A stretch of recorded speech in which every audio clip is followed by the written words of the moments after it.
So I've had some folks ask, how did you create those rivets on that realistic looking tank that you just finished up for the Poor Choice ONNT module?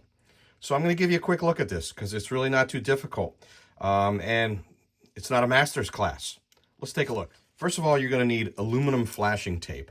And this is an old roll that I have. You could see that it is Nashua 324A. It's aluminum. It has an adhesive backing to it. And I highly suggest that whatever you do, get some light grade sandpaper and sand the shine off of this. It helps the self-etching primer have a little bit of tooth to bite to it. You need a self-etching primer because if you do not use a self-etching primer, it's just going to rub right off. This aluminum does not take acrylic enamels well, and you don't want that when you have a finished module. You want something that's going to hold up to you touching it, moving it, picking it up, and not necessarily rubbing the paint right off. So let's have a look at this. And basically what I do is I just cut strips from it. You can see I did some practice rivets right there.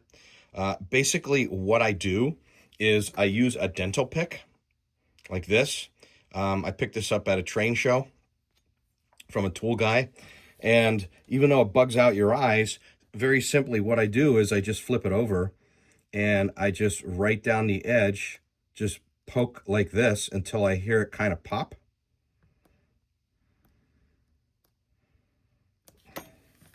And then you can see that it does in fact create the rivet effect.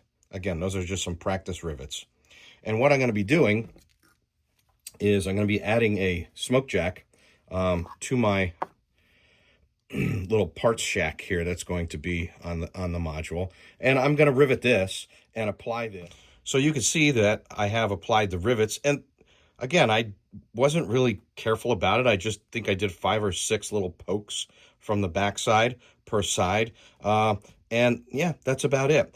I do have a Northwest Shortline riveter, but this is actually a much faster technique using the dental tool. And if you just line it up on your grid mat like I use right here, it's pretty easy to get a fairly straight line. But you know what? Then again, this is a lot of backwoods stuff, so nothing has to be precise. And I'm not really worried about it if not all my holes line up, because I'm not a rivet counter, but I am counting rivets today. Okay, so the small piece of flashing was primered and then painted with camo, Rust-Oleum paint. I think I used camo black this time. And then I did a little stippling with some dark brown acrylics from Vallejo and some rust-colored acrylics from Vallejo.